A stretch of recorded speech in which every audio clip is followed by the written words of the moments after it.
여러분, 저는 어린 시절의 시간을 살아갈 때 꽤나 착한 아이인 줄 알았습니다. 다시 말해보면 저 스스로 저를 생각할 때에 난 착한 사람이다, 난 착한 아이다 라고 하는 생각을 어김없이 하면서 살았죠. 근데 좀 지나다 보니까, 조금 살다 보니까 그리 착하지 않다는 걸 알게 됐어요. 대부분의 아이들과 대부분의 사람들이 저만큼은 착했고 저 정도는 선하더군요. 그것을 조금씩 알아가다가 조금 더 살다 보니 대부분의 사람들이 저보다는 착했고 저보다는 선하다는 걸 알게 됐습니다. 저는 여러분, 그래도 하나님께 사랑받는 이유가 조금은 착하기 때문에, 그래도 선한 마음을 가지려고 노력하며 살고 있기 때문에 하나님이 저를 사랑해 주실 거라 생각했는데, 조금 살다 보니 저보다 착한 사람들은 너무나 많았고 저보다 선한 사람들은 숫자를 셀 수 없을 만큼 많았습니다. 여러분 어떠세요? 여러분들은 스스로를 돌이켜 생각하실 때 그래도 나는 좀 착한 사람이지 라는 생각 들지 않으십니까? 이게 여러분, 저만 그렇게 생각하고 살았는가 했는데 심리학에서 여러분 재미난 통계 하나를 내보았어요. 자기에게 너는 착한 사람입니까? 라고 생각했을 때 35% 정도 되는 사람이 나는 누구보다 그나마 그래도 착한 사람이고 선한 사람입니다 라고 고백을 했습니다. 그런데 놀라운 건요, 90%가 넘는 사람이 그러나 보통보다는 착합니다에 체크를 했어요.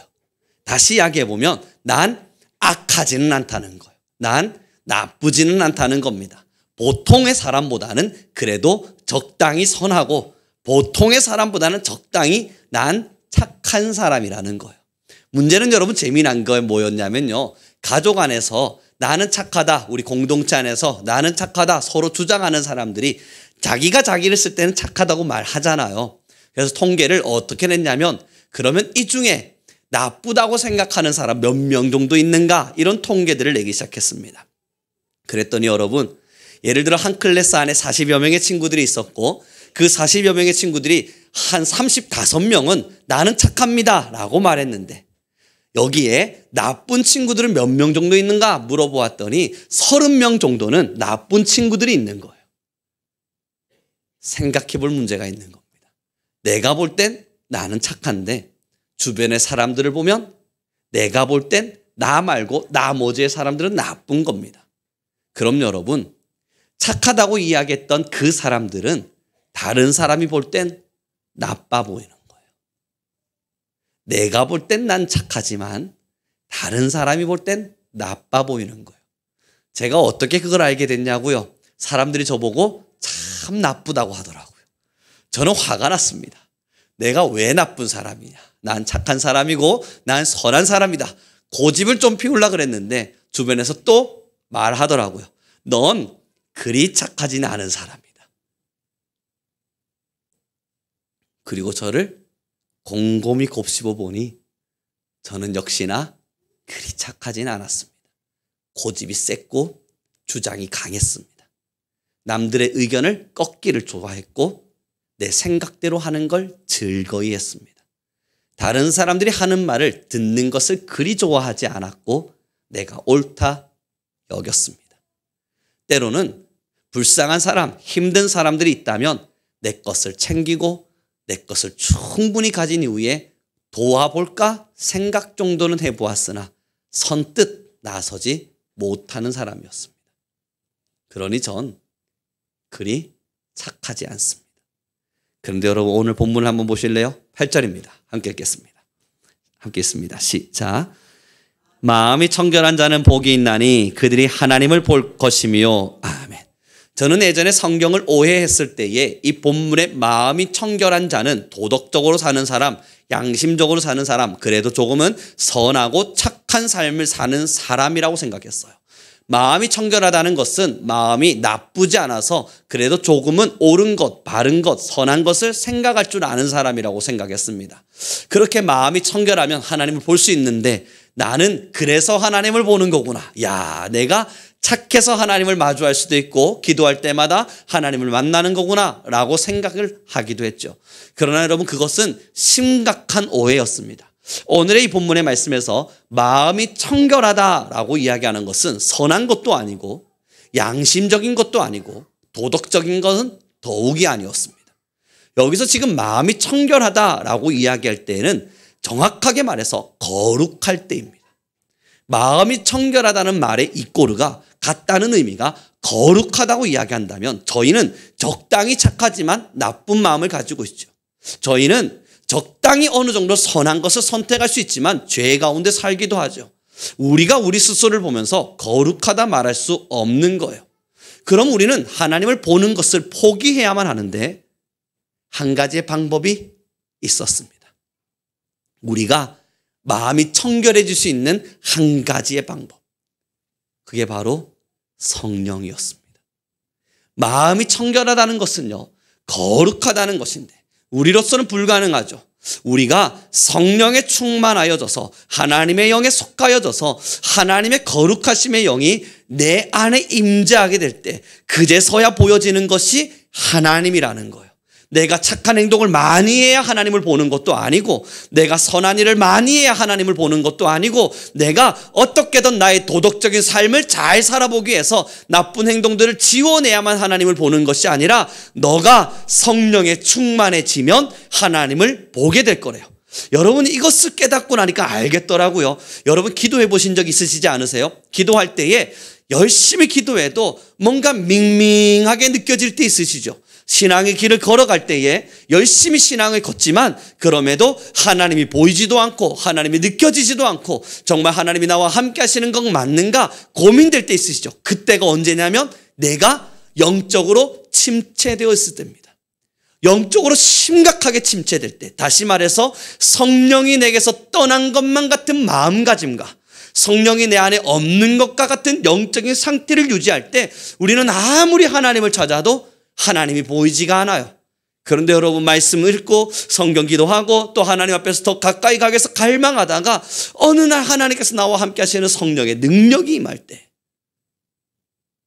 잔잔히 부르는 찬양 한 곡절에도 눈물이 왈칵왈칵 쏟아지죠. 별것 아닌 음색을 따라 작게 소리내며 기도하는 그 한마디 기도에도 하나님이 들으신다. 하나님이 들으셨다. 그렇게 스스로 고개 끄덕여지시죠. 이것이 성령 충만함입니다. 마음이 청결하다는 것은 거룩함을 말하고 거룩하다는 것은 우리 스스로는 불가능하기에 성령 하나님을 초대하는 겁니다. 사랑하는 성도 여러분, 어떻게 살기를 원하십니까?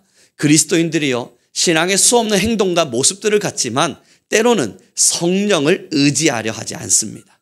성령 하나님께서 내게 불필요한 존재인 것만 같이 예수님을 내가 믿었으니 성령님은 어느 날 내게 왔다 가시는 존재와 같이 여기며 사는 사람들이 있습니다. 그러나 기억해 주시죠. 만약 오늘 우리가 성령 하나님의 충만하심 속에 거할 수 없다면 오늘의 예배도 나의 오늘의 삶도 밍밍했을 것이고 하나님을 마주하긴 더욱이 어려웠을 겁니다. 우리 옆 사람에게 이렇게 인사해 줬으면 좋겠습니다. 당신 안에 성령이 있기를 바랍니다.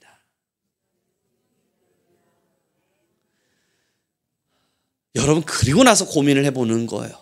그러면 나는 도덕적인 삶을 선택하지 않을 텐데 나는 착하게 살려고 노력조차 하지 않을 텐데 그러면 성령만 있으면 되는 문제인가? 맞습니다. 성령 하나님만 있다면 여러분 로마서의 말씀에 기록된 것처럼 우리가 도리어 죄 가운데 거할 수 있느냐? 그럴 수 없다. 우리가 도리어 선한 삶을 의지적으로 더 뜨겁게 살아낼 수밖에 없을 겁니다. 하나님의 은혜가 저 안에 찾아왔어요. 우리 성도들 모두 다 경험해 보셨을 텐데요. 하나님의 성령이 저 안에 뜨겁게 찾아오고 하나님께서 저와 함께 하신다는 걸 느낄 때 여러분 어떠셨습니까? 입으로 내뱉는 불평과 불만들이 쉽사리 나오시던가요? 그렇지 않았죠. 어떤 것 하나를 계획할 때에도 보통이라면 원래라면 아무렇지도 않게 계획하고 추진해서 갔을 텐데 주저하게 되고 이것이 하나님의 뜻이 맞는가 아닌가 고민하게 되죠. 왜냐하면 성령의 이끌림을 받고 있기 때문이에요. 내가 걸어가면서 누군가에게 사탕 하나를 내밀 때에도 맞는가 이게 실수는 아닌가 고민하게 되고요. 누군가에게 조언 한마디를 내뱉을 때에도 그 조언이 때로는 누군가에게 상처가 되진 않을까 염려하게 되기도 하고요. 이것이 여러분 우리가 악한 마음을 가졌기 때문에 이런 게 아닌 거예요. 하나님의 성령의 충만하심이 때로는 우리의 입술의 재갈을 물리게 하시고 우리가 보게 하는 것의 거룩함을 보도록 합니다. 저는 여러분 TV 프로그램 중에 하나를 잘 안 보는 것이 있는데 뭐냐면 그 서장훈 씨가 나오는 겁니다. 이수근 씨랑 서장훈 씨가 나오셔가지고 그 제목이 정확하게 기억나지 않는데요. 하여튼 뭐 물어봅니다. 이것저것 막 물어보면서 서로 상담해 주는데 저는 딱 보기가 싫은 거예요. 저는 서장훈 씨 좋아합니다. 이수근 씨도 좋아하는데 그 모습이 너무 힘든 거예요. 왜 그럴까 생각을 했습니다. 다른 사람들은 아무렇지도 않게 볼 수 있는 그 장면을 나는 볼 때마다 왜 이렇게 마음이 불편한가. 그리고 그 장면만 나오면 저도 모르게 화면을 돌리는 거예요. 알겠는 겁니다. 그 모습 속에서 무엇이 있는가요? 그래서 저도 모르게 무언가 불편한 것을 선택하더라고요. 저는 여러분 또 보지 않는 것이 하나가 있습니다. 한 번씩 TV 프로그램이면 아닌데 광고로 나와서 어린아이들이 마실 물 없으면서 지금도 어린아이들이 6km를 6시간씩 걸어. 여러분 보시죠? 저 그거 안 봅니다. 그걸 안 보는 이유는 보고 나면 하루 종일 아파요. 이 마음이 견딜 수 없을 만큼 아파요. 그냥 견딜 수 없다라는 말로 표현하기도 힘들 만큼 고통스러워요. 이 고통스러움이 눈물이 되고 이 눈물이 저를 향한 자책이 되기도 합니다. 너는 지금까지 무엇하며 살았기에 이 작은 선한 것 하나, 그 누군가를 돕고자 하는 마음 하나 제대로 풍기며 살지 못하는가? 송우령, 너는 도대체 인생을 어떻게 살았기에? 저 스스로를 향한 자책이 일어나요. 그래서 잘 안 봅니다. 보면 하루 종일 울고 있어야 돼요. 아무 일도 손에 잡히지 않고 그냥 하나님 이거 어떡합니까? 하나님 이거 어떡합니까? 마음이 아려요. 사람의 마음이냐고요? 선해서 그렇냐고요? 착해서 그런 거 아니냐고요? 여러분, 저 그렇게 착하지 않습니다. 전 그렇게 선하지도 않았고 주변 많은 사람들이 저를 보며 욕심쟁이라 말했습니다. 저는 어린 시절 제 것을 빼앗기기를 극도로 싫어했던 사람 중 한 명입니다. 착하지 않았어요. 성령이란 말이에요. 성령 안에서 하나님의 영에 취함받아요. 거룩한 마음을 갖게 될 때 하나님은 우리의 삶을 거듭나게 하셔서 원래 우리와 전혀 다른 삶으로 거듭나게 하셔서 본래 저를 지우고 또 다른 사람의 삶을 살도록 하시는 겁니다.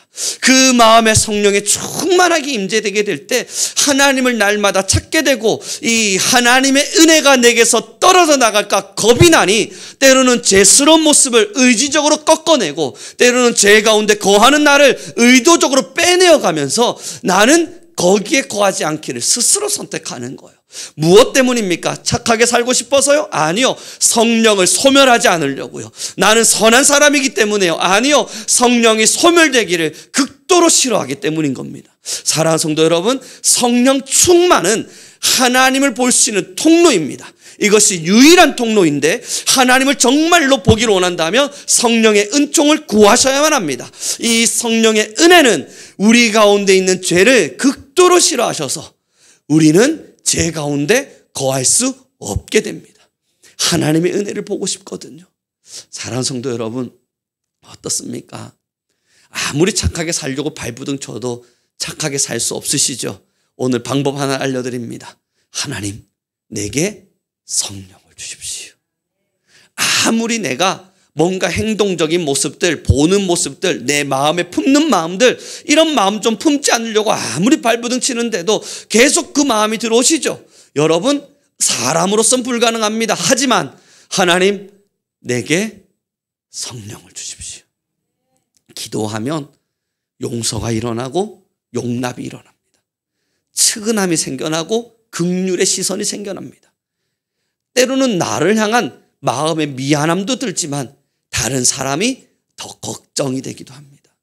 그렇게 우리는 성령의 이끌림 받는 삶이 무엇인지를 경험하며 살기도 하죠.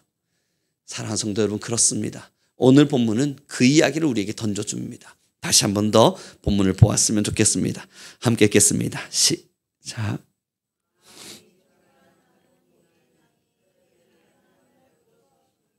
아멘. 여러분, 그래서요, 제가 전도를 하다 보면 안 믿는 분들이 당신은 하나님을 본 적이 있습니까? 라고 질문을 해요. 본 적도 없는데 어떻게 믿냐고 묻습니다. 그래서 저는 늘 말하는 게요, 아니, 보지 못했기 때문에 믿는 거지. 보았다면 나는 안다고 말하겠지.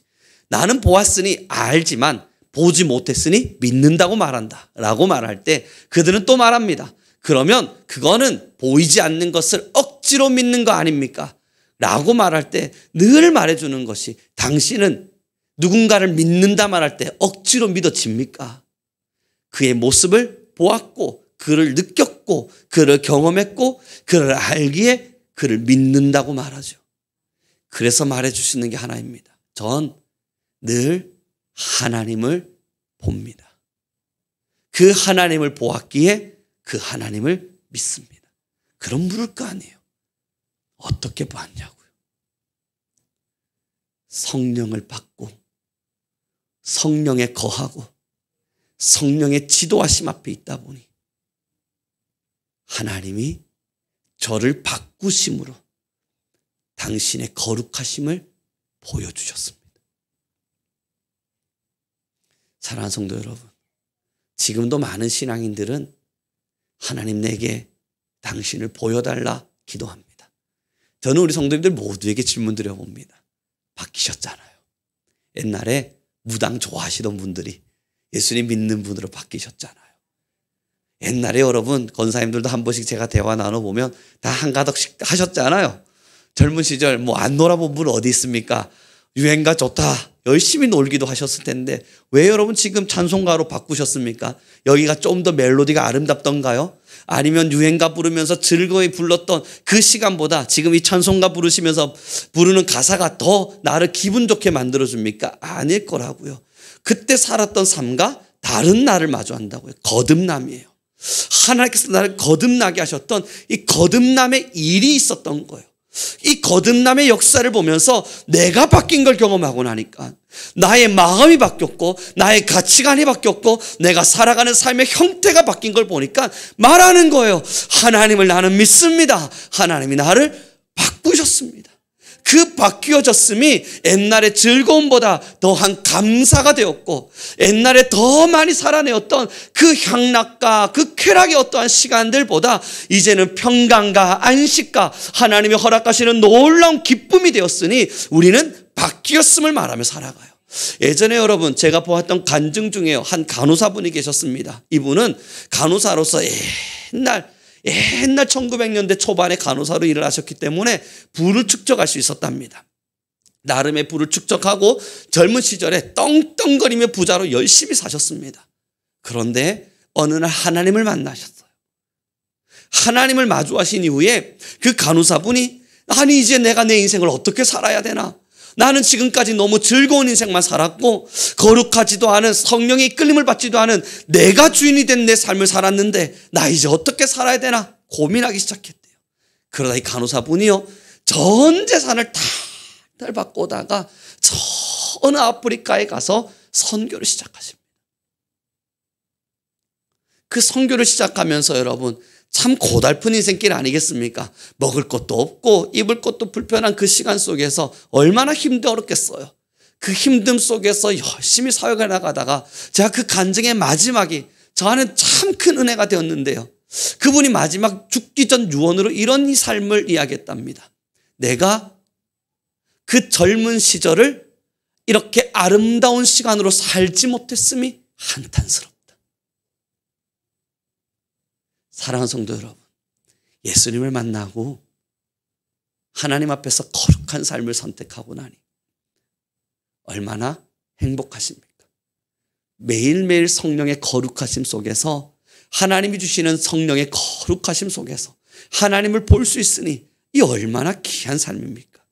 그래서 저는 때론 어떠한 믿음의 사람들 중에 야, 저 사람 참 좋겠다.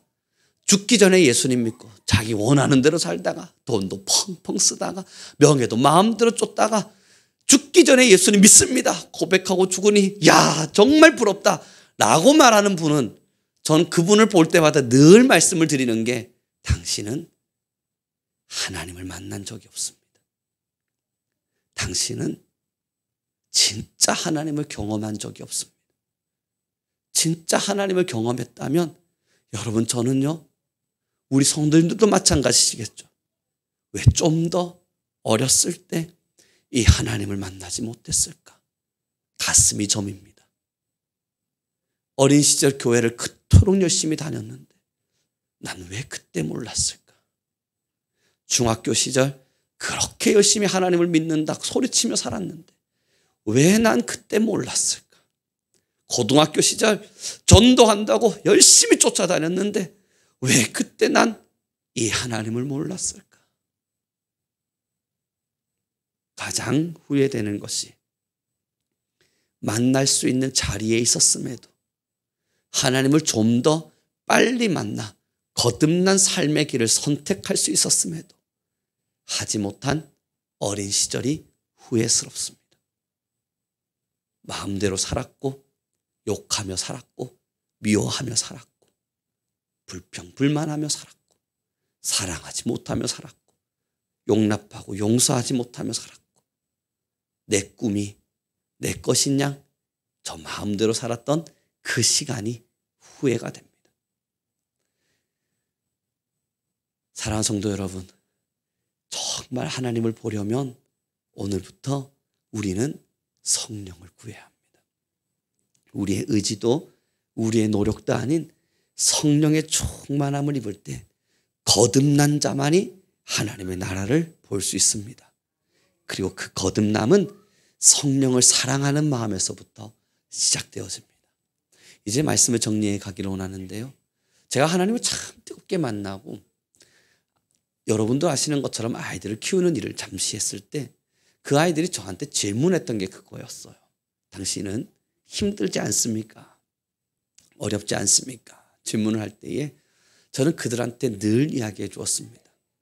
내가 말이야 가장 후회하는 일이 딱 하나가 있는데 다른 건 후회가 되지 않는데 유일하게 후회되는 하나의 일이 있는데 그건 이제서야 하나님을 만난 거야. 이제서야 주님을 만나서 그래도 이제서야라도 하나님의 말씀대로 살아보려 발부둥 칠 수 있는 사람이 된 거. 내가 이제서야 주님을 본 것이 후회스럽다. 마찬가지입니다. 지금도 가장 큰 후회는 그 어린 시절 주님 앞에 서지 못한 안타까운 10여 년의 시간입니다. 지금도 후회가 되면 살아내었던 20대와 30대와 지금까지의 길 속에 365일 중 하나님을 떠나보낸 자와 같이 살아냈던 몇 날 며칠의 나날들입니다. 왜 더 주님을 사랑하지 못했을까? 왜 하나님의 말씀을 더 깊이 묵상하지 못했을까? 늘 마음의 깊은 후회로 찾아옵니다. 사랑하는 성도 여러분, 하나님은 오늘도 여러분들을 성령 안으로 초대하십니다. 하나님을 보기 위해 더 놀라운 길을 걷기를 바랍니다. 여러분들의 마음속에 오직 성령의 충만하심이 있길 바랍니다. 그렇게 하나님을 본 거듭난 사람만이 성령의 소중함을 알고 오늘의 성령을 구할 줄 압니다. 기도하겠습니다.